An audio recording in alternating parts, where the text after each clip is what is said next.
Donc, re-bienvenue donc ici pour le Boy. Donc, c'est pour notre session de ma première richesse, mercredi 23 mars 2022. Ah, ok, moi j'ai la bonne date. J'étais en train de dire il y a un instant, juste avant qu'on enregistre, donc qu'on aille donc, officiellement en direct, que vous voyez, lorsque le Moringa a démarré, lorsque l'aventure de Moringa a démarré, avec la compagnie Zija, le défi pour le Moringa et le fondateur de Zija à cette époque-là, ça c'était avant que Isagenix rachète la compagnie Zija. Et le fondateur Kenneth Brailsford à cette époque-là, lui, il avait vu le documentaire qui était passé sur le canal Découverte, okay? Discovery Channel à la télévision américaine.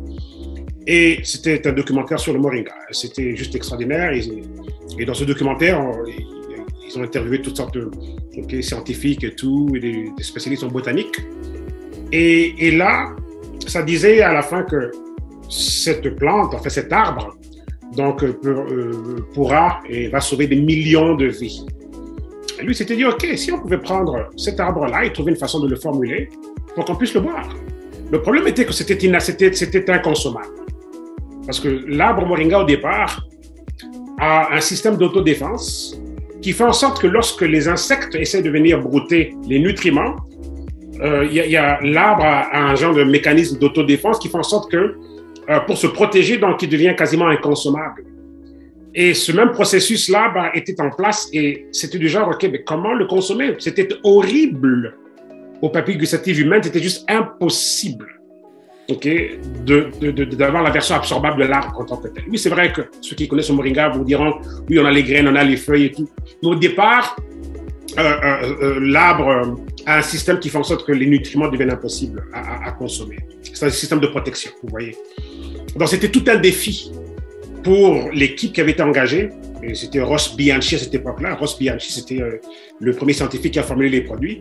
Et il était réputé, il avait fait beaucoup de produits pour beaucoup de grosses compagnies reconnues au monde. Et lui, en fait, son défi, c'était comment trouver la solution. Et ils ont échoué. Donc, je ne sais combien de fois ils ont échoué. C'était vraiment beaucoup d'échecs avant de finalement réussir donc la formulation idéale, parfaite, qui pouvait rendre le produit consommable, absorbable, agréable à la langue, ok, et en plus de ça aussi le garder vivant exactement tel que l'arbre est vivant dans les champs. Donc, le produit donc demeurait aussi vivant. Au niveau des enzymes, donc le produit que vous allez découvrir aujourd'hui, certains d'entre vous, enfin, tout le monde qui écoute, en tout cas, pas certains d'entre vous, mais enfin, certains d'entre vous qui sont là pour la première fois, mais ceux qui connaissent déjà le produit le reverront une deuxième fois ou une xème fois. Juste pour dire que le produit est enzymatiquement vivant. Vous voyez, ça veut dire que toutes les enzymes telles qu'elles sont vivantes dans l'arbre, elles sont intactes dans le produit. Et ça, c'était du jamais vu, ça, vous voyez. Donc, ça a pris le génie de la science pour pouvoir nous donner une version consommable, commerciale, et tout d'un produit, en fait, dans sa version brute dans la nature, qui aurait été inconsommable à l'organisme humain. Inconsommable. Mais on a trouvé comment le convertir, mais le garder intact, comme dans l'arbre. Ça, c'était tout un défi. C'est pour ça que Zija, quand la compagnie s'est lancée, c'était vraiment la compagnie du Moringa. Personne ne pouvait égaler le calibre de produits Moringa qui était offert par la compagnie Zija, vous voyez. Donc, voilà. Et plus tard, Isagenix a racheté Zija et aujourd'hui, nous sommes tous dans le gros navire Isagenix. Alors, c'est juste pour vous dire que quand vous voyez ceci, je tiens la petite bouteille de E+, ici, OK, E-Shots, c'est un concentré botanique adaptogène. Les plantes adaptogènes sont tirées de la nature. Ce sont des plantes un peu comme le Moringa. Le Moringa, c'est une plante, est une plante adaptogène, un arbre, mais adaptogène aussi. Dans le sens que ça pousse dans des conditions très difficiles. Le Moringa, peut-être en sécheresse totale, et l'arbre pousse sans problème. Vous voyez? C'est ce côté d'adaptabilité qui est extraordinaire à l'organisme humain. Vous voyez? Donc voilà. Donc c'est une plante adaptogène. Et je tiens ici entre mes mains donc E+, qui est aussi un concentré botanique adaptogène. Pas comme le Moringa, mais il est comme le Moringa dans le sens qu'il est adaptogène, mais les fonctions sont différentes ici.